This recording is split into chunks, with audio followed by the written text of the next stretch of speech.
දෙපාර්තමේන්තුවෙන් කැඳවීමක් ඇවිල්ලා තිබුණා. ඉතින් ඒ වෙනුවෙන් මේ ප්‍රකාශයක් කරන්න මම අද ආවා.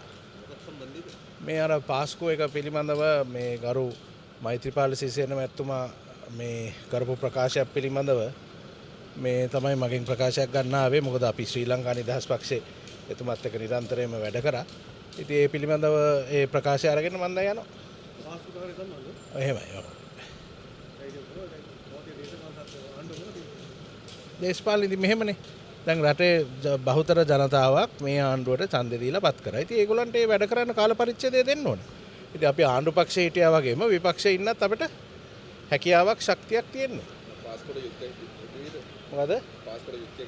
ඒක ඉතින් දැන් විමර්ශනය යනවනේ. ඉතින් ඒවා අපිට කියන්න බෑනේ නේද? හැමදේම ගොඩක් දේවල් අලුතෙන් විමර්ශනය කරගෙන යනවා.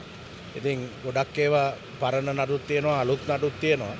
ඉතින් ඒ විමර්ශනය කරගෙන යන විදියට ඒවා එළියට එනවා එළියට එයිද?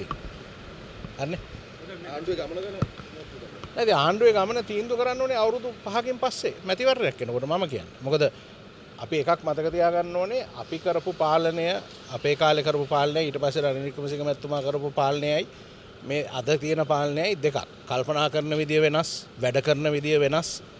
ඉතින් එකක් කියන්න ඕනේ රටේ යම්කිසි විනයක් ඇවිල්ලා තියෙනවා. ඒක අපි පිළිගන්න ඕනේ.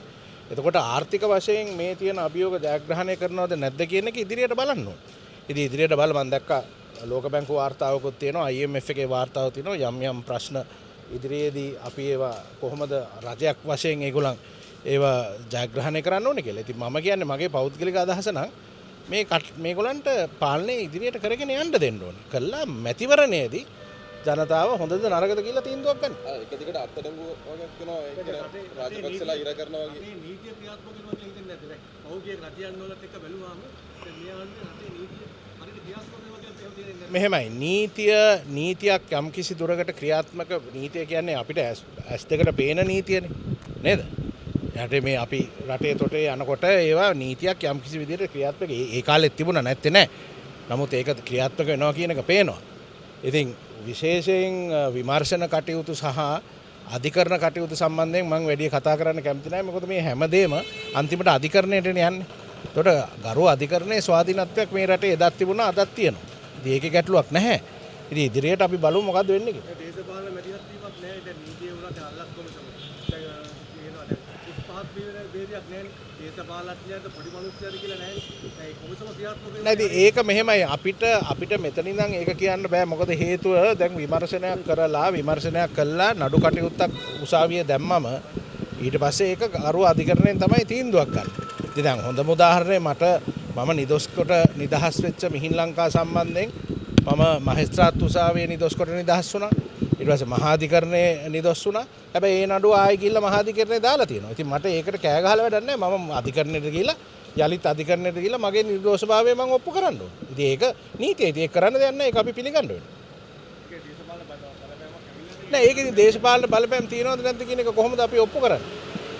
ඔප්පු කරන්න විදියක් නැහැ නේ. ඒවා කියන්න පුළුවන්. ඒක දේශපාලන වේදිකාවේ කියන්න පුළුවන්. දේශපාලන බලපෑම් තිබුණා. දේශපාලන උමනාවට මේවා කරනවා කියලා ඒවා කියන්න පුළුවන්. නමුත් ඒක ඇත්තද නැද්ද කියන එක අන්තිමට ඔප්පු වෙන්නේ අධිකරණයේදී. ඉතින් මට විරුද්ධව දාලා තියෙන ඒවා මම මේ අධිකරණයේ අභියෝග බාරගෙන මම ඒවට අධිකරණයේ පෙනී සිටිනවා. අපි දැක්ක චෝදනා එල්ල කරනවා ගම්මන් පිළ එහෙම නෙමෙයි. රංගවිචාරණයක අල්ලස්ගේ. නෑ ඒක දැන් මම දැක්කයි ඒ ගරු දයසිරි ජයසේකර මහත්මයාත් කතා කරලා තියෙනවා. ඉතින් ඒ පැත්තෙන් එකක් කියනවා අර පැත්තෙන් මේකක් කියනවා. අන්තිමට ව්‍යවස්ථාදායක සභාවක් තියෙනවා. උසාවි තියෙනවා. ඉතින් මේවා නිගමනය කරන්න ඒ අවස්ථාවලට යන්න පුළුවන්. ඒක එන අපි. හරි. තා පොඩ්ඩක්